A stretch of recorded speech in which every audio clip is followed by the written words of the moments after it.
नमस्कार, कृषि समाचार में आप सभी का स्वागत है। मैं हूं किश्वर जबी।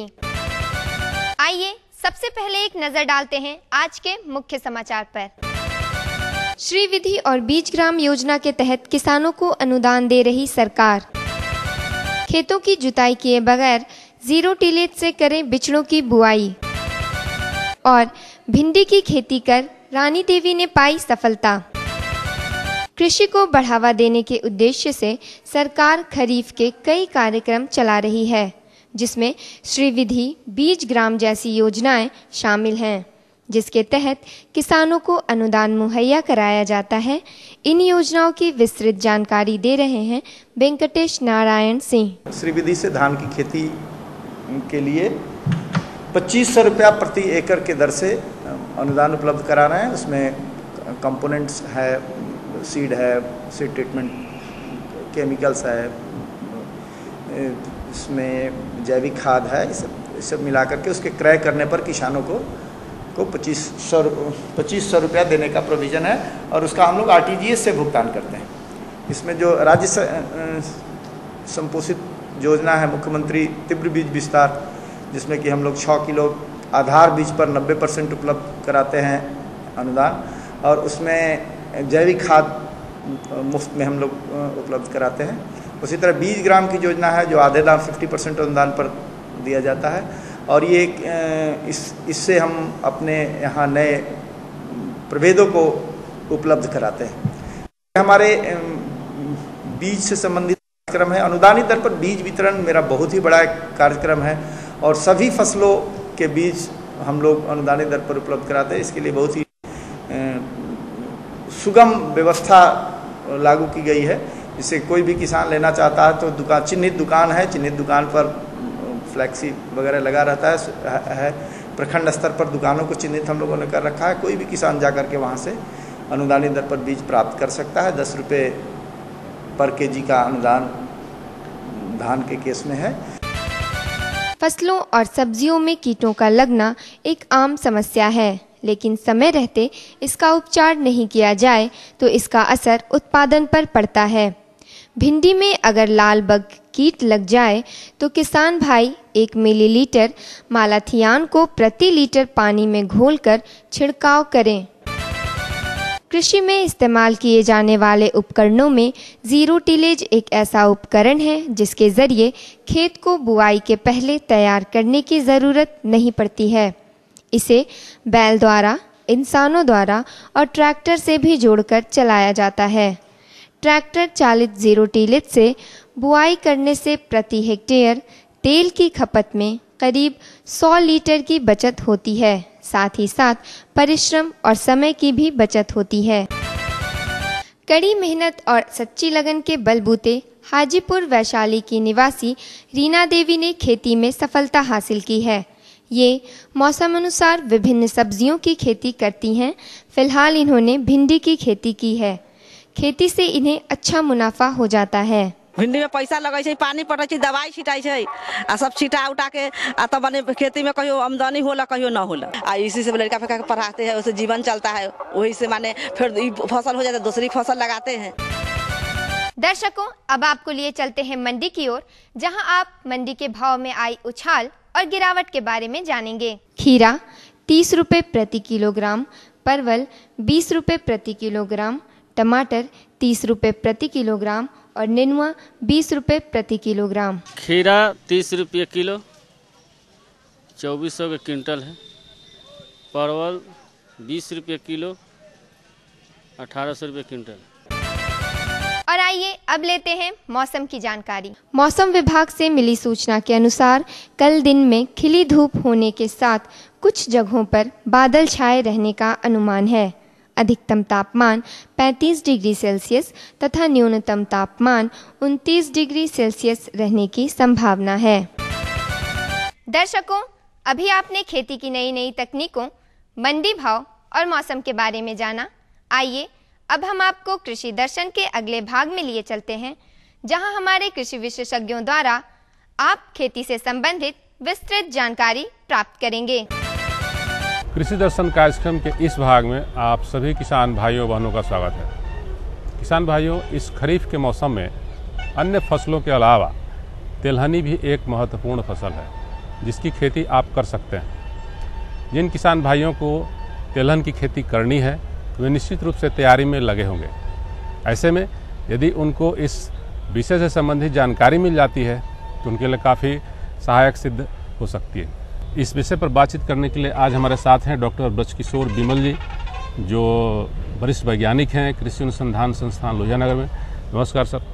नमस्कार। सबसे पहले आप हमारे किसान भाइयों को बताएं सर, जैसा कि सभी किसान भाई इस खरीफ के मौसम में ज़्यादातर धान की खेती करते हैं, तो किसान भाई विकल्प के रूप में तिलहन की चुनाव क्यों करें? किसान भाइयों के लिए तिलहनी फसल खरीफ में लेने का मुख्य उद्देश्य यह रहता है कि बहुत से ऐसे उनके ज़मीन हैं जहां जो खरीफ की मुख्य फसल धान है उसको लेने में उन्हें कठिनाई होगी।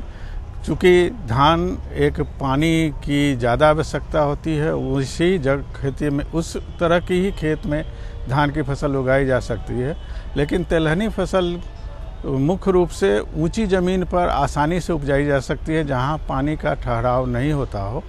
और दूसरी बात है कि तिलहनी फसल के लिए जो मुख्य फसलें हैं जिनकी आवश्यकता पड़ती है किसान भाइयों को, जैसे कि तिल है, मूंगफली है, सोयाबीन है, ये काफ़ी एक तरह से आर्थिक दृष्टि से बहुत ही उपजशील और काफ़ी ही आर्थिक रूप से संपन्न फसल मानी जाती है और इसके उत्पादन करने से किसान भाइयों को काफ़ी लाभ पहुंचता है। किसान भाइयों, आप यदि धान की खेती करते हैं तो अपने खेत में करते रहें, लेकिन वैसी भूमि जो ऊंची है, जहां पर जल का ठहराव नहीं होता, जहां जल नहीं लगता, वैसे जगह पर आप तिलहन की खेती बहुत आसानी से कर सकते हैं।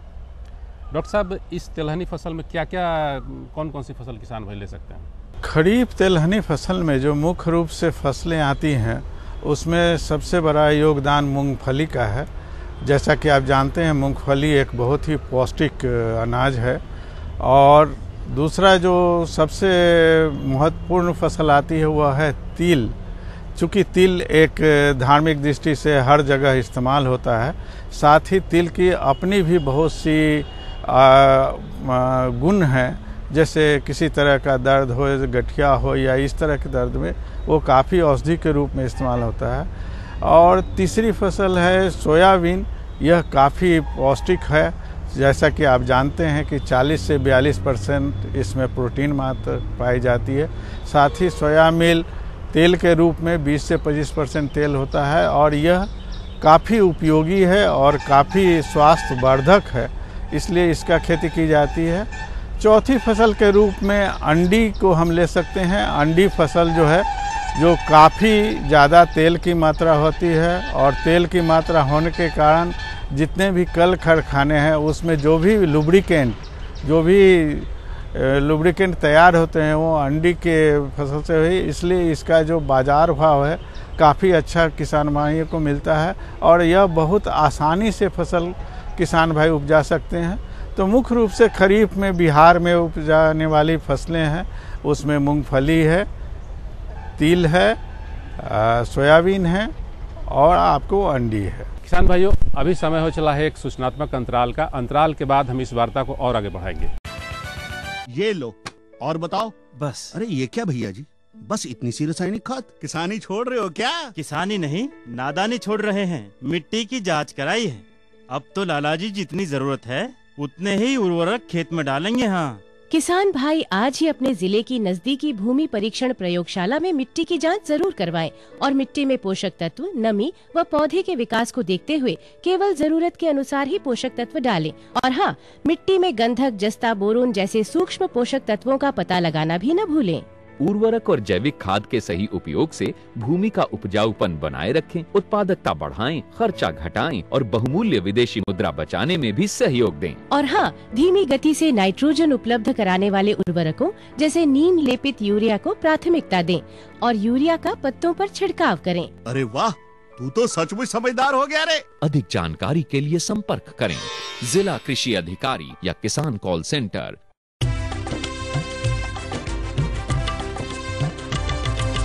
सहकारिता के बल पर विकास के लिए उठे कदम, जन सहकार की ताकत लेकर आगे बढ़ते जाएं हम। जन जन ने इस क्रांति में है विश्वास जगाया। हम सब ने मिलकर विकास का परचम है फहराया। सहकारिता है अपने विकास की पहचान। नए दौर में सहकारिता ही भारत का अभिमान। कृषि मंत्रालय भारत सरकार द्वारा जनहित में जारी। किसान भाइयों, एक बार फिर आपका स्वागत है हमारे कार्यक्रम में। आज हम लोग बातचीत कर रहे हैं खरीफ तिलहन की खेती के बारे में, और इस विषय पर बातचीत करने के लिए हमारे साथ हैं डॉक्टर ब्रजकिशोर बिमल जी, जो वरिष्ठ वैज्ञानिक हैं कृषि अनुसंधान संस्थान लोहियानगर में। बहुत अच्छा आपने डॉक्टर साहब बताया अभी कि इस खरीफ के मौसम में तिलहनी फसल के रूप में किसान भाई मूंगफली, तिल, सोयाबीन और अंडी की खेती कर सकते हैं। लेकिन अब बारी बारी से हम प्रत्येक फसल की बात करेंगे। जैसे मूंगफली की हम लेते हैं तो मूंगफली में बीज दर क्या है, बुआई का समय क्या है, या फिर उसका उर्वरक के सिंचाई प्रबंधन क्या है, इसके बारे में हमारे किसान भाइयों को विस्तार से बताएं सर। जैसा कि आप जानते हैं कि मूंगफली एक बहुउद्देशीय फसल है और इसका इस्तेमाल बहुत जगहों पर होता है, और साथ ही इसके जो खेती करने के तरीके हैं उसके संबंध में कोई भी हल्की दोमट मिट्टी में इसकी खेती की जा सकती है। एक हल्की सिंचाई कर अगर पर्याप्त नमी है खेत में तो इसकी बुआई की जा सकती है। प्रभेद के रूप में इसमें 3-4 फसलें हैं जो बिहार के लिए अनुशंसित हैं।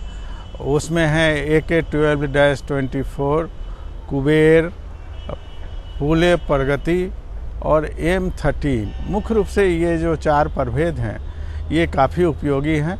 जैसा कि आप जाने कि AK-12-24 जो है ये इसकी जो अवधि है वह लगभग 100 दिनों की होती है, और इसमें जो है लगभग 20 से 25 क्विंटल के आसपास उत्पादन होता है, और तेल की मात्रा लगभग 49% के आसपास होती है।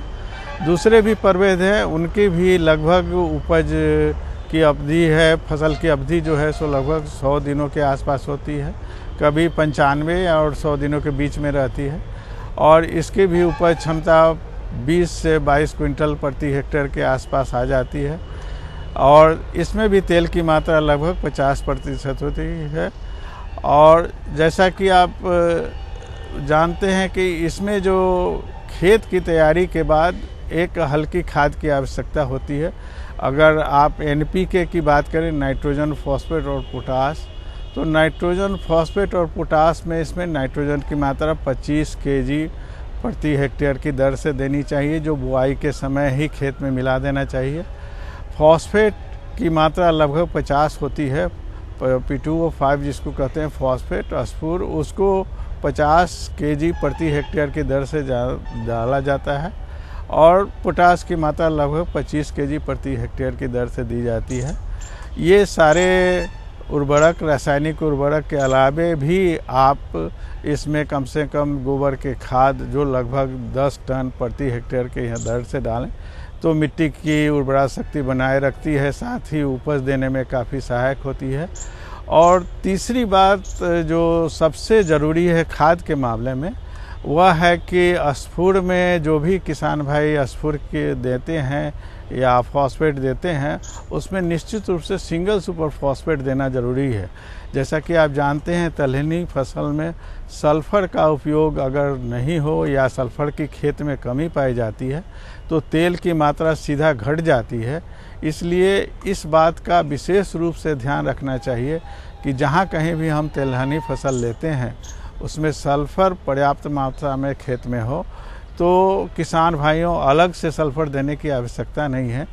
जहाँ भी आप स्फूर डालते हैं उसमें सिंगल सुपर फॉस्फेट जिसमें स्फूर की मात्रा 16% है और साथ ही साथ सल्फ़र की मात्रा भी उसमें 12% है, साथ ही कैल्शियम की मात्रा 16% है।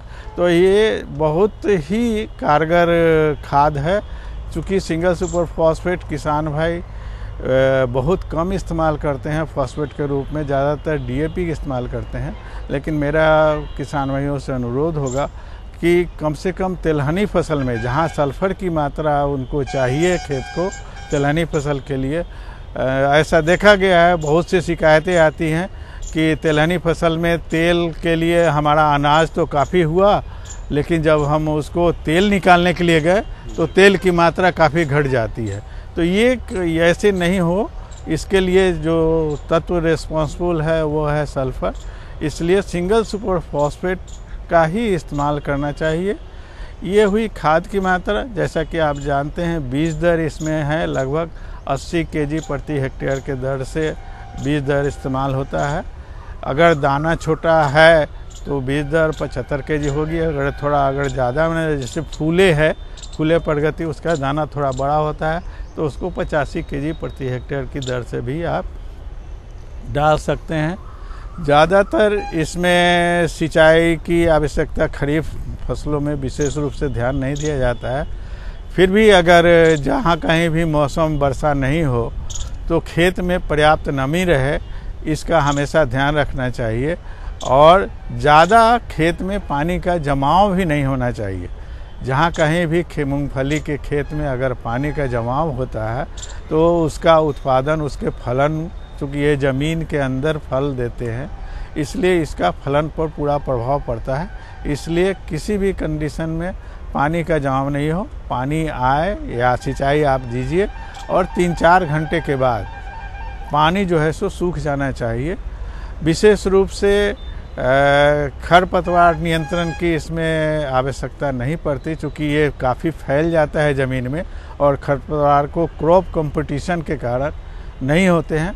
फिर भी अगर आपको कहीं भी थोड़ा बहुत खरपतवार दिखाई दिए तो आप हैंड बीडिंग, हाथ से उसको खरपतवार को निकालें। अगर जहाँ कहीं भी हाथ से सुविधा नहीं है, मजदूर की दिक्कत है, तो एक ही वीडीसाइड है, आपको पेंडीमेथिलीन, उसका इस्तेमाल कर आप खरपतवार नाश कर सकते हैं। दूसरी बात है कि इसके अंदर जो भी फसल की देख रेख होनी चाहिए, एक बार इसमें निकाई गुड़ाई आवश्यक है, क्योंकि अगर ज़मीन सख्त हो जाएगी तो दाने जो हैं ज़मीन के अंदर बनते हैं, तो वो ज़मीन अगर हल्की रहेगी तो वहाँ पर उसका जो है सो उपज ज़्यादा होगी। इसलिए हल्की निकाई गुड़ाई करते रहना चाहिए खेत में। विशेष रूप से जैसा मैंने बताया कि ये 100 से 105 दिन में ये फसल तैयार हो जाती है, तो जब ऊपर की पत्तियाँ मुरझाने लगे या सूखने लगे तो उसको उखाड़ के और अच्छी तरह सुखा के भंडारित कर लेना चाहिए और इससे आपको आसानी से किसान भाइयों को उपज मिल जाती है। क्योंकि मूंगफली एक महंगी फसल है, लगभग अभी बाज़ार में 100 से 150 रुपये केजी के बीच में आ रही है, तो ये किसान भाइयों के लिए काफ़ी लाभप्रद है और इससे उनकी आर्थिक स्थिति काफ़ी मजबूत होगी। आज आपने हमारे किसान भाइयों को खरीफ तिलहन की खेती के बारे में बहुत विस्तार और बहुत अच्छे तरीके से जानकारी दी सर, इसके लिए आपको बहुत बहुत धन्यवाद सर।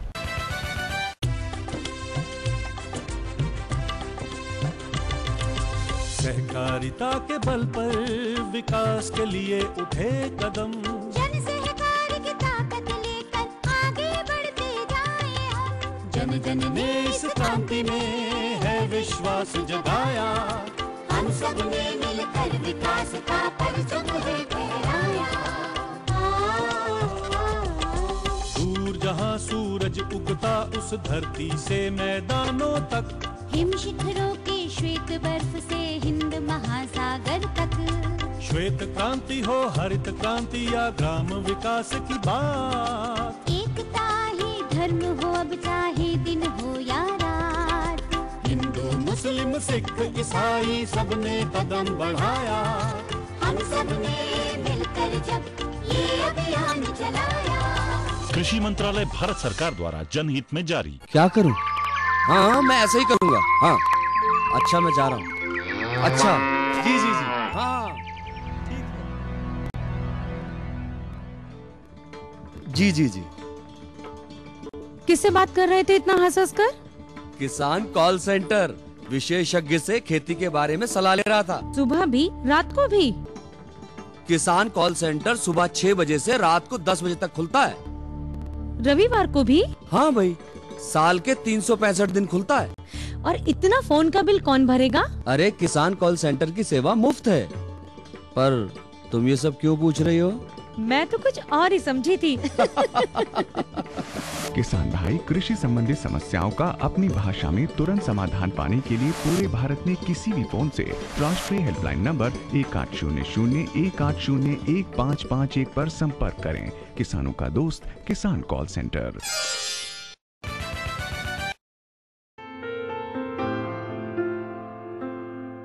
एक सूचना। केंद्र सरकार की घोषणा के अनुसार प्राकृतिक आपदा की वजह से जिन स्थानों पर किसान भाइयों की फसल बर्बाद हुई है, केंद्र सरकार उनको मुआवजा देगी। माननीय प्रधानमंत्री ने घोषणा की है कि पहले जहां 50% या अधिक नुकसान होने पर मुआवजा दिया जाता था, वहीं अब 33% नुकसान होने पर भी मुआवजा मिलेगा और मुआवजे की राशि भी पूर्व की अपेक्षा 50% बढ़ा दी गई है। संतुलित यूरिया के उपयोग से नुकसान और समाधान। फसलों में यूरिया के अधिक और लगातार प्रयोग से पौधे बहुत तेजी से बढ़ते हैं और गूदेदार एवं कमजोर होकर जमीन पर गिरने लगते हैं। फलस्वरूप पैदावार घट जाती है। इस उर्वरक के अंधाधुंध उपयोग से मिट्टी के अंदर मौजूद लाभदायक जीव नष्ट हो जाते हैं और इसके अलावा फसलों में रोग और कीट व्याधियों का प्रकोप भी बढ़ जाता है। यूरिया का बीजों के सीधे संपर्क में आने की स्थिति में बीजों के अंकुरण दर में कमी आ जाती है। आवश्यकता से अधिक नाइट्रोजन उर्वरक के इस्तेमाल से जमीन के अंदर उपलब्ध पानी में नाइट्रेट जैसे हानिकारक तत्वों और गैसों की मात्रा बढ़ने के साथ ही मिट्टी की अम्लता बढ़ जाती है और पर्यावरण भी दूषित हो जाता है। यूरिया का इस्तेमाल प्रभावी और किफायती रूप में किया जाना चाहिए, अन्यथा केवल 30 से 40% यूरिया ही पौधों को मिल पाता है, बाकी जमीन के अंदर और वायुमंडल में जाकर बर्बाद हो जाता है। उर्वरकों का इस्तेमाल सही समय और सही मात्रा में करें तथा ड्रिप छिड़काव और फर्टिगेशन जैसी कम खर्चीली और लाभदायक विधियां अपनाएं। यूरिया पर निर्भरता कम करने तथा मिट्टी की अच्छी सेहत बनाए रखने के लिए पोषक तत्व आधारित जल घुलनशील मिश्रित उर्वरक, नीम कोडेड यूरिया, स्टार्टर घोल, जैविक खाद और जैव उर्वरक आदि उन्नत व कम खर्चीली तकनीक अपनाएं।